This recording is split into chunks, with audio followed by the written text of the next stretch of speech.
Учул дешет билбеген, улутун кимдер сүйбөгөн, кызыл эт кезден туралтып кыялым көккө көйлөгөн, кыргыз деп келгем дүйнөгө, кыргыз деп өтөм дүйнөдөн деп. Кыргыздын классик акындарынын бири Байдылда Сорногоев агабыз жазгандай, чыны менен эле кыргыз болуп төрөлүү кандай бакыт экендигин манасты окуган ар бир кыргыз чындап сүйүнүп турган кезе. Бүгүн өзүнүн кыргыз болуп жаралып калгандыгына сүйүнгөн жалындуу жаштар кайрадан биздин коомдук биринчи каналдын куттуу студиясына келип турган кезе. Манастан интеллектуалдык таймашы кезектеги жарым финалдык беттеши менен сиздер менен жүз көрүшүп турган учур. Арыбаңыздар.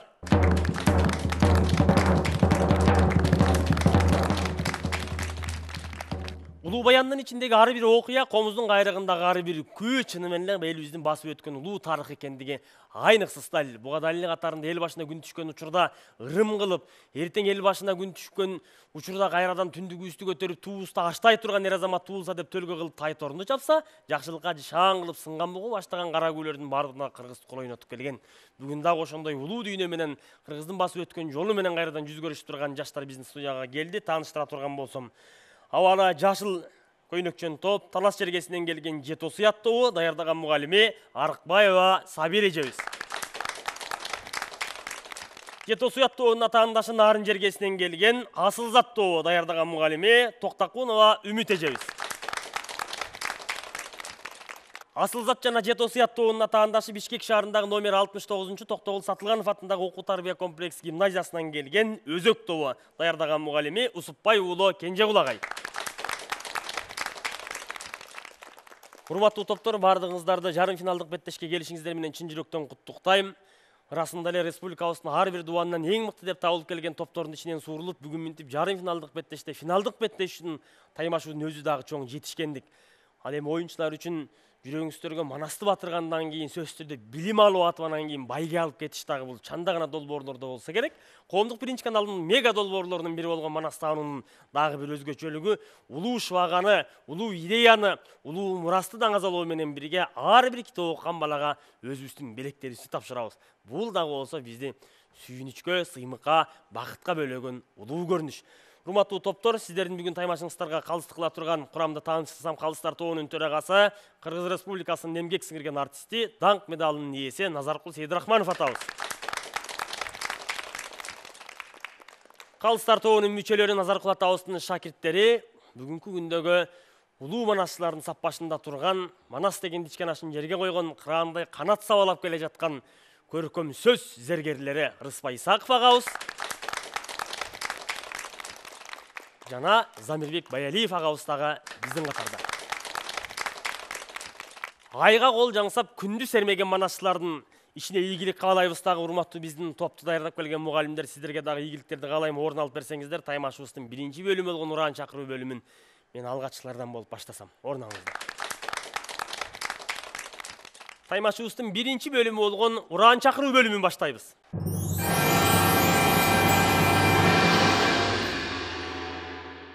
Алгачкы кезекти Манастабыздын сөөгүн бооруна кысып жаткан эчкили тоонун этегиндеги касиеттүү Талас жергесинен келген Жетосуй аттуу сиздерге узатам. Кыргыздын күмүш кемери, кыргыздын сөздүн чебери, кыргыздын салтын унутпай, кыргызча салам берели. Биздин топ Жетосуй ат. Ар элдин өкүлдөрүн өз боорубузга тартып, улуттук карнамызды баарынан бийик тутуп, арыбас ак эмгек, өнөр, билим аркылуу бакубат жашоого умтулган, бабалардын мурастарын тутуткан улуу элбиз. Улуу мурас урпактарынан болобуз. Гумандуу, айкөл, кечиримдүү болуп, манастан калган табиятты кооз тобузду көркүнө көрк кошуп, келечекке үмүттүү карап турган мамлекетибизди көздүн карегинде сактоого, мына биз, улуу манас урпактары, улуу манас жаштары дайым даярбыз. Биздин Уран! Өз элиңди сакта кыргыз, өз тилиңди баркта кыргыз, ыйманыңды ыйык тутуп, Жетосуй атты сакта кыргыз. Каада салтты унутпастан, манасыңды даңкта кыргыз. Топ башчысы Саатбекова Калида, топ мүчөлөрү Шыгай Кызайдай, Кадралиева Элита. Жетосуй аттууна ийгиликтерди каалайбыз дагы. Кезекте алардын атаандашы болгон, аскасы асман тиреген, Сагынбай атабыздын жеринен келген, улуу баатырлар Атантай Тайлактын мекенинен келген Нарындын Асылзат тобу сиздерге узатам.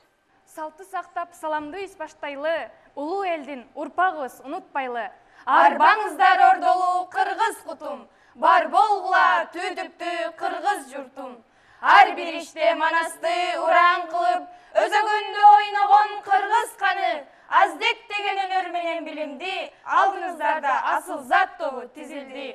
Асыл зат апалардай, эжелердей, намысты колго кармап кое бербей, ийгилик жеңиш үчүн ат салышып, максатыбыз жеңишке дайым жетмей. Ар бир кыргыздын деми иштен күчтөнүп, Манас, Манас деп соккондо кыргызда кайра жаралуу башталат. Кыргызды Манас сактаган, Манасты кыргыз даңктаган. Топ башчысы мен Максат кызы Толонай, топ мүчөлөрү Сагынбек кызы Каухар, Асирдин кызы Уулкелде. Азаматсыздар, кыргыздын кайра жаралуусу качан башталаарына өздөрүнүн сабак катарында чакырыгын таклик кылып катып келген асыл зат тобу сиздерге ийгилик каалайм. Азаматсыздар, кезек аларына таандашы болгон өзөк тобу сиздерде. Этият бол, тарыхты жер каратпай, элиң кыргыз тарыхың бил канат жай, эс акылдын өзөк башы дал ошол эпосубуз айтып кеткен Саякбай. Жан дүйнөңдү Манаска бек байлагын, жатта үйрөн Манас деп жан кайнагын.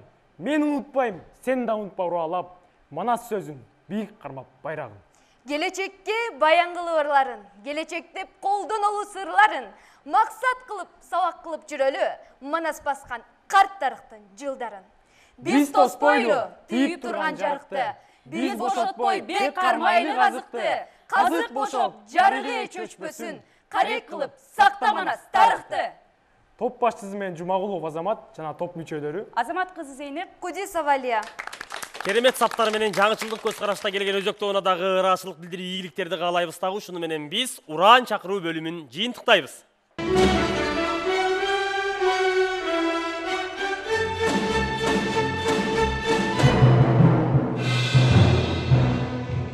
Таймашыбыздын экинчи бөлүмү болгон үчилтик бөлүмүн баштайбыз.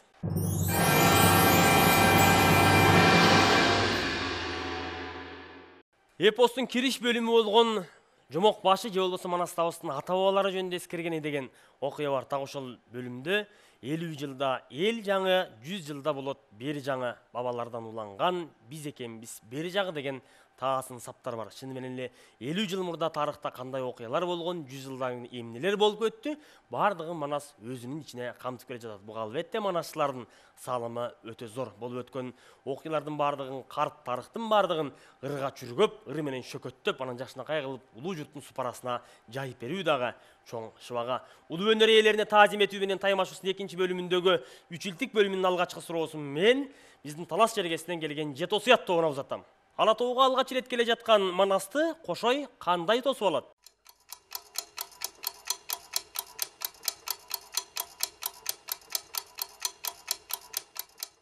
Кошой Манастын алып тоого келе жатканын билген эмес. Ошондуктан ал өзүнүн колун жыйып, курал жарактарын алып, анын астынан жөө келе аткан катары тосуп алат. Андан кийин анын Манас жүзүн көргөндөн кийин Манас экендигин билип, кайра аргын кыргыз эли кубанып, той кылып турган жайы бар. Тилекке каршы Жетосуят тобунун жообу туура эмес. Биздин оюнчуларыбыз айткан Манастын Манас экендигин Кошой билген эмес дегендин өзү талаштуу маселе. Чыны менен ага чейин кабарчы айтып келип, Манастын келе жаткандыгын Кошой атабыз билип, 1000 аскерди жыйып астынан тосуп чыгат дагы. Кошойдон башка аскердин бардыгы ат үстүнөн түшүп тизелеп тозот дагы. Ат үстүнөн бир гана Кошой атабыз Манас атабыз менен амандашат. Бул дагы болсо асылдын баркын асыл билет, же болбосо эр кадырын эри билет дегендик. Кийинки суроо биздин ортодогу асыл зат тобу сиздерге. Кошой атабыздын туулган жери кайсы же жана кандайча баяндалат?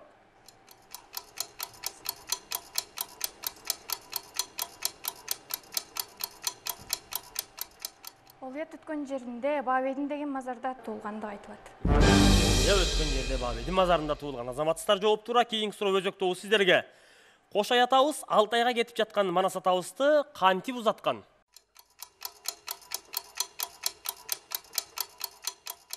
Кошой атабыз Манас атабызды ошол Алтайга узатканда 40 буканы кескилетип жиберип, батасын берип, о мейин деп, ошол колдо деп, жанагыл Кытайды астын кыл, бурутты ушул Манасымды үстүн кыл деп батасын берип жиберип узаткан жайы бар. Азаматсыздар, жооп туура.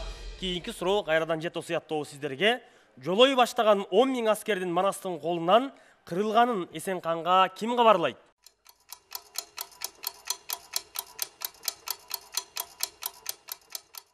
Жолой баштаган миң аскердин кырылган СНКга чоң желет кабарлап берет. Тилекке каршы жет осуяттоо бул суроого дагы туура эмес жооп берди. Буну кадимки дөөдөр алып кабарлаганы айтылат эмеспи? Кийинки суроо кайрадан биздин асыл заттоо сиздерге Жолой Манастан арам кутулуп Бейжиңге качкан жер кандай аталат?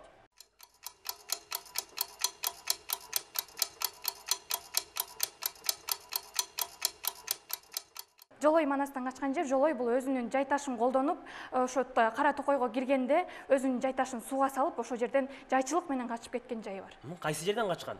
Жердин аталышы? Кара Токой.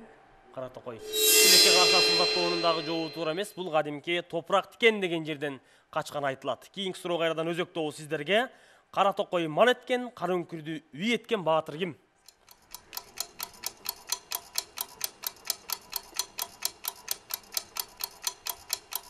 Кара Токой мал эткен, кара үңкүрдү үй эткен, каналында сайраган Эйбит Таздын Үрбекен деп айтылат. Азаматсыздар, жооп туура. Кийинки суроо жет осуяттоо сиздерге Эсенкандын бичиги канча беттен турат? СНКнын бичиги 60 парак 120 беттен турган. Азаматсыздар, жооп туура. Кийинки суроо сиздерге асылзат. Кошойдун түшүн ким жооруйт? Кошойдун түшүн кадимки Кошойдун жолдошу болгон Кудайназар жол. Жооп туура азаматсыздар. Кийинки суроо өзөктөгү сиздерге Каныкейдин өкүл атасынын Каныкейге кылган мамилеси кандайча баяндалат? Бул жерден биз Каныкейдин ушул чыйырды Семетей менен Букарды көздөй качып бара жаткан окуясынан кездештиребиз. Ошол жерде бул Карымбай өзүнүн торпогун аяп бербей койгон жайы бар. Жооп туура азаматсыздар. Кийинки суроо үчилтиктен жет осуяттоо сиздерге адам аласы ичинде, мал арасы сыртында деген макалды чечмелеп бериңиздер.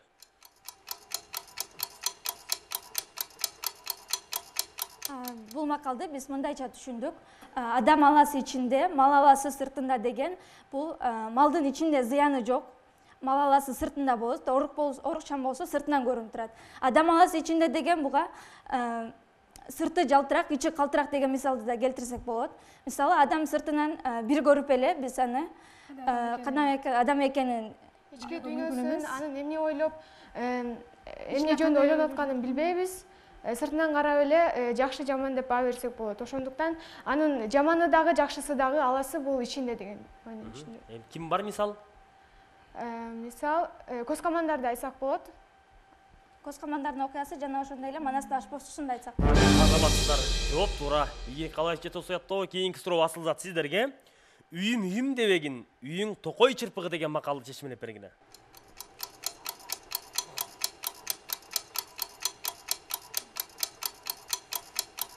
Үйүм деген, үйүң тоонун чырпыгы деген макалды биз мындайча чечмеледик. Үй мүлк бул бар эң кымбат нерсе эмес. Эң кымбат нерсе бул адамдын көңүлү деп ойлойбуз. Анткени үй деп жүрө эле адам көңүлдөрүн калтырып алышыбыз мүмкүн. Мисалы, буга Жакыпты мисал кылып келтирсек болот. Бул Жакып өзүнүн малымды көп союп койдуң деп жүрүп өзүнүн баласын таарынтып алган жайы бар. Бул Манас өзүнүн Алтайдагы элин таласка көчүрүп келгенде Жакып ошо малымды көп союп койдуң дегенде Манас атабыз таарынып таластан кетип калган жайы бар. Үй канчалык кымбат болсо да ал үй бул болгону чырпыктан жасалат дегендей да мааниде айтылат. Азаматсыздар, асыл заттоо сиздердин ой жорумдагы сөз түрдө эске алынат. Ушуга үндеш эле макал өзөктөө сиздерге малым дебегин, малың тоонун чымчыгы деген макалды чечмелеп бергиле. Малым дебеген, малың тоонун чымчыгы. Бул деле ошол үйүм дебеген, үйүм тоонун чырпыгы дегенге абдан үндөш. Бул негизи бул дүйнө убактылууда ушул байлык колдон кире канчалык эсепсиз мал жыйсаң деле ал эртең эле жок болот, эртең эле өлөт. Анан ушул эң негизгиси ушул бул жашоодо Манас атабыздай абдан айкөл, жоомарт, ушул адамдын көңүлүн калтырбаган болуш керек. Да бир мисал келтире турган болсок, бул төмөндөгү команда айтып кеткен Жакып атабызды келтирсек болот. Жакып атабыз ушу малым деп жүрүп, эң негизгиси өзүнүн кереги болгон, өзүнүн үй бүлөсүнө көңүл бурганды унутуп койгон. Байлык бүгүн бар, эртең жок, ушундай экен дүйнө бок. Деп айтсак болот. Урматтуу көрүүчүлөр, өзүңүздөр көргөндөй 3 илтик бөлүмүндө 3 топтон өздөрүнүн жигердүүлүгүн көрсөттү. Айрыкча макал лакаптарга келгенде 3 топтон өздөрүнүн сөз байлыгынын, сүйлөө чеберчилигинин, кеп маданиятынын жогорку деңгээлде экендигин тастыктай алды. Ушуну менен биз 3 илтик бөлүмүн жыйынтыктайбыз.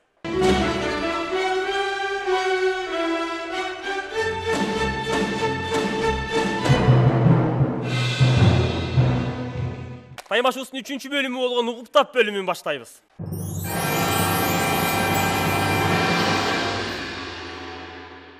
Алгачкылардан бол биздин Жето сыяттууна Манасчы Талантбек уулу Нурбектин айтуусундагы үзүндүнү сунуштайбыз. Жалпыбыз экранга көңүл буралы. Даңчылдар ишти болжосун, дайынын таппай койбосун, дар көйү жок иш кылып, ошо келечегин ойлосун. Биз бул жерден эки көнөргөн сөз таптык. Даргөй жана даңчыл. Даңчыл деген бул акылман. Акылман деген билгич. Даргөй деген бул деле ошого үндөш. Акылман, акыл берип туруучу, билгич дегенди түшүндүм. Рахмат. Даргөй деген айлакер, амалдуу, сыйкырлуу, куулма, бардан жок жасай билген, ашкере учурдан чыга билген адамды дагы айтып келебиз. Негизинен жооптуу азаматсыздар. Жето сыяттоо кийинки суроо биздин асыл заттоуна калыстар тобунун курамында олтурган Замир акебиздин айтуусундагы үзүндүнү сунуштайбыз. Экранга көңүл буралы. Уй түгүндө булгутай, сан саатта былкылдап, жерге батпай кылкылдап, үстүндөгү балкытон күн чагылып жылтылдап, муну ошондо караса, асман ачык, жер бир көк, жерден гана бир тал көрүнбөйт. Бул даңчылтон деген сырт кийимден уктук. Бул ошо жоо кийиминин сырт кийиминин бир түрү болуп эсептелинет. Рахмат, урматтуу асыл заттоо, сиздерге кандай сөз катылгандыгынан да Манас чагабыздын өзүнөн уксак. Азыркы айтылган ырсабында сан саат деген көөнө сөз катылган. Бул эсепсиз көп дегенди түшүндүрөт. Сиздерге каршы биздин асыл заттоо айтылган тексттин ичинен сөздү таба албай калган. Ал эми бул жерге катылган сөз сан саат экендигин Манас чагабыз өзү айтып берди. Кийинкилерден болуп өзөктөө сиздерге карата Самат Көчөрбаев агабыздын айтуусундагы үзүндүнү сунуштайбыз.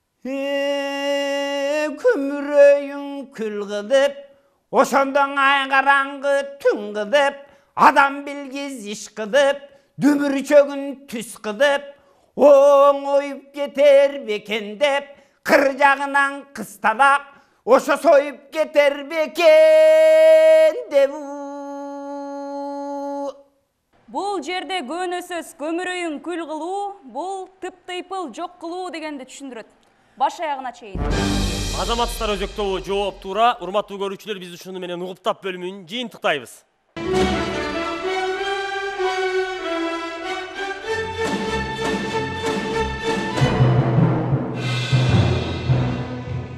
Таймашыбыздын 4-чү бөлүмү болгон атаандаштардын өз ара суроо бөлүмүн баштайбыз.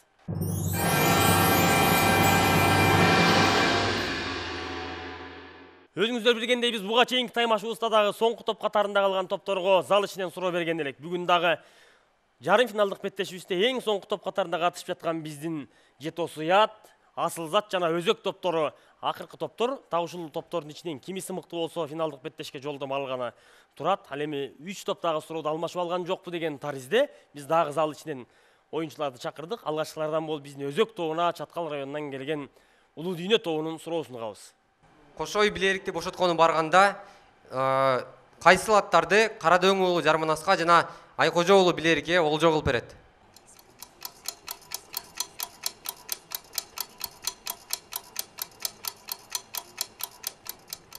Биздин жообуз бул эсибизде калган боюнча Билерикке Коёнбоз деген атты энчилеп берет. Эсенкандан энчилеп алган, олжого түшүрүп. Ал эми Жарманаска? Жарманаска тел жерде эмеспи? Туура жоо. Себеби деген ушундай аты бар да Эсенкан. Силердин жообуңар толук кандуу туура. Эсенкандын тел жердени Жарманаска берет, Жарманаска. Ал эми Коёнбозду Билерикке мингизген жайы бар. Силерге 5 тең упай беребиз. Анда эмесе Талас облусунан келген Жето сыят тобуна Каракылжа районунан келген Аян тобунун топ башчысынын суроосун угабыз. Менин суроом төмөндөгүчө. Жето сыят тобуна Аян тобунан суроо. Бул деген тулпар ат адамдын канаты. Тулпары болбоюнча согуш жана башка нерселер болбойт. Алыс жолду кыска кылат дейт. Ушундай эле Семетейдин тоюнда 643 ат чабылгандыгын баарыбыз эле билебиз. Мына ошол 643 атты ким тизмеге алган жайы бар. Тилекке каршы ким тизмеге алганын билбейбиз, бирок ак кагазга ак баракка катталган, катын ачып окуса, букарга чапчу күлүгат 643 ат болгон деген жер эсибизде. Бул жерде 643 атты Молдасан деген катчы тизмекке алгандыгы айтылат. Упай? Упай бере албайбыз. Рахмат. Анда эмесе биздин Нарын жергесинен келген Асылзат тобуна Бишкек шаарындагы Оомат тобунун топ башчысынын суроосун угабыз. Биздин суроо бул Алмамбет каза болгондон кийин Алмамбеттин жайытташын ким алат? Алмамбет каза болгондон кийин Алмамбеттин жайытташын Шыгайдын уулу Чыңгожа алат деп жазылган. Анткени Семетейден утулуп баратканда ошол Алмамбеттен алып алган, Алмамбет өлгөндө алган жайытташын менен күндү жайлайт дагы асманга учуп барып, ошо асмандан Семетейди аткан жайы бар. Ал эми каратынын бар экен, капталында канаты дейт. Ошо караты менен учуп асмандан Семетейге ок жаадырат. Толук кандуу туура болду, 5 упай бере алабыз. Ушуну менен биз атаандаштардын өз ара суроо бөлүмүн жыйынтыктайбыз.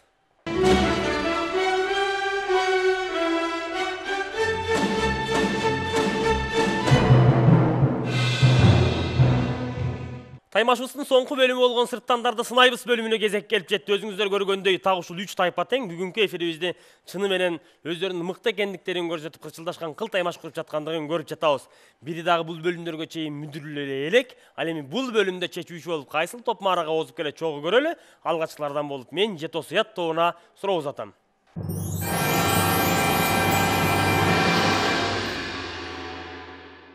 Бакай Кумайыкты бактырып, Каныкейди сынайбы? Жок. Исмайыл Сартаздын баласыбы? Жок. Ишимжан Шаатемирдин кызыбы? Исмайылга төрө болгон Көлөйханбы? Ооба. Көкчөнүн түп атасы Алачпы? Ооба. Акжолтой Кутубийдин баласыбы? Жок. Манастын тай атасы Эчтекпи? Жок. Бакбөөлөттүн атасы Чаянбы?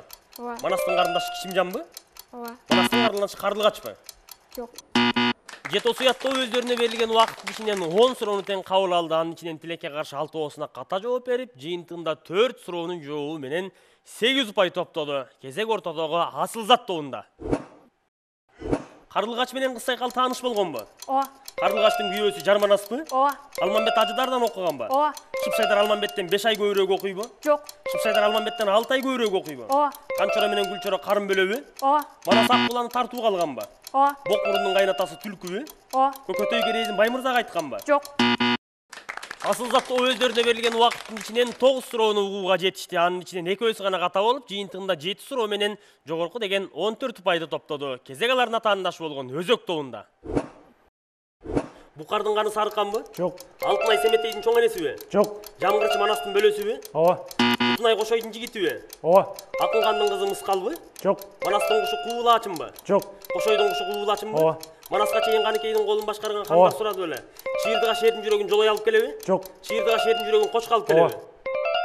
Таймашыбыздын соңку бөлүмү болгон сырттандарды сынайбыз бөлүмүндө Өзөк тобу чыны менен сырттан экенин көрсөтө алды. Дегенибиз менен берилген убакыт ичинен 10 суроону кабыл алып, анын ичинен бирөөсүнө гана ката жооп берип, жыйынтыгында 18 деген эң жогорку упайды топтоду. Азаматсыз.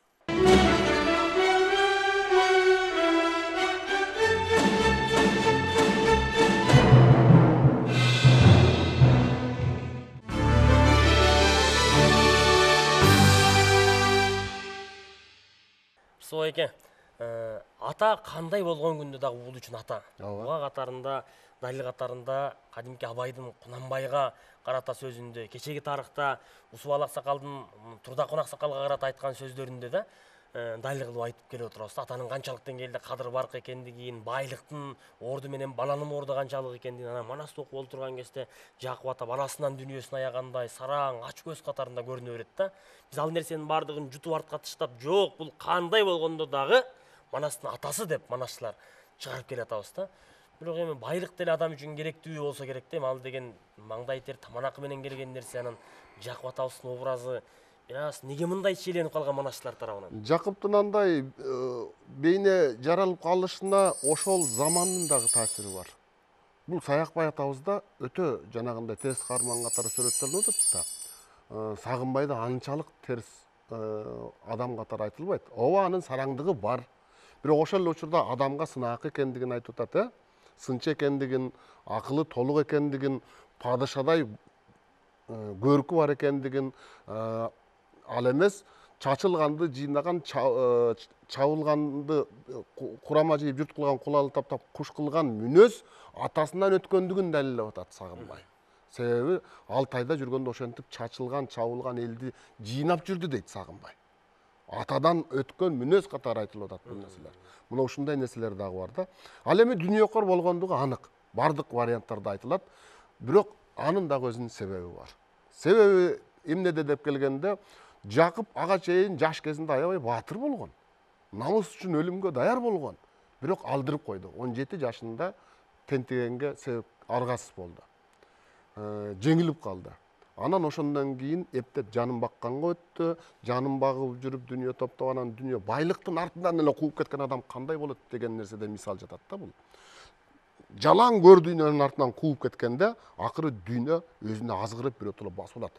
Жакыптай болгон баатырды азгырып койгон дүйнө.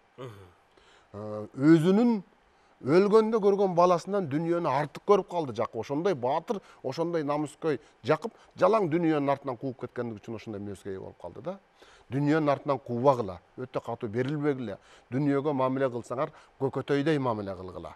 Жакыптай мамиле кылбагыла деген нерсе жатат да. Көкөтөй таап алган баласы бок мурун. Ага кандай мамиле кылды, дүйнөсүн аяган жок. Жакыптын өлгөндө тапкан, какшап жүрүп тапкан баласынан дүйнөсүн артык көрүп калды.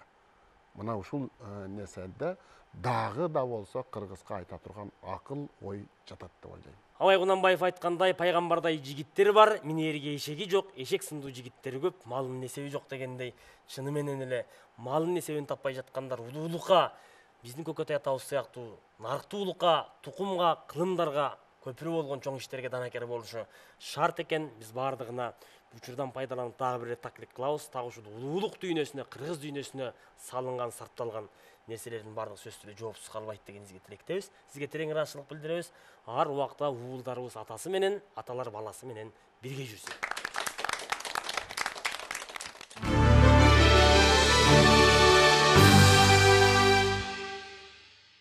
Кыргыз Республикасынын эгемендүүлүгүнүн 30 жылдыгына Манастаану интеллектуалдык теле таймашынын уюштурулгандыгынын 10 жылдык мааракесине карата өткөрүлүп жаткан таймашыбыздын жарым финалдык беттешинде Таластан келген Жет Осуят, Нарындан келген Асылзат жана Борбор калабыздан катышып жаткан өзөк топторунун таймаштарын көрдүңүздөр. Таймашыбыздын эфирге чыгышына зор колдоо көрсөтүп келе жаткан Кыргыз Республикасынын Билим берүү жана Илим министрлигине терең ыраазычылык билдиребиз. Урматтуу калыстар тобу так ушул бөлүмдөрдө кайсыл тайпа өздөрүнүн чыны менен мыкты экендигин көрсөтө алды. Кеп кезеги сиздерде.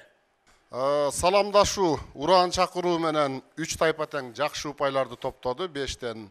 3 илдик бөлүмүнө келгенде Жет Осуят тайпасы 2 суроого жооп бере албай калды, Асылзат 1 суроого жооп бере албай калды. Угуп таптан дагы Асылзат жооп бере албай калды, калган экөө жооп берип кетти.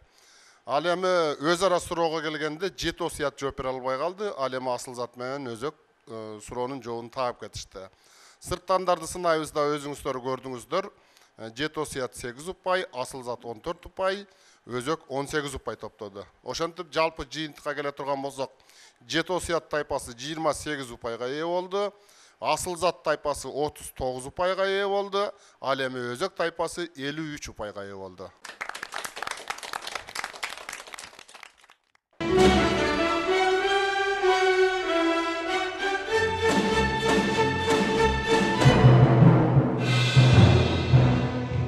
Кадырман теле көрүүчүлөр, бүгүнкү көрсөтүүбүздө Кыргыз Республикасынын эл артисти Актаңдай акын Ак Жайык деген ат менен казак кыргызга тең таанымал болгон Элмирбек Иманалиевдин ыры менен жапканы турабыз. Көркү болсун комбайндар талаанын, көрсөтпөсүн танкалардын караанын, безилдетип чегирткесин бакасын бейпил түндөр, эркин күндөр жашасын. Короолордо коргошун уу болбосун, койдун гана коргоолдор ойносун деген жакшы тилекте көрсөтүүбүздү жыйынтыктайбыз. Ар убакта кой үстүнө торгой ыялаган бейпилдиктин, тынччылыктын жана берекенин, токчулуктун заманы элибизде өкүм сүрсүн. Кайрадан эфир аркылуу амандашканча сак саламатта туруңуздар.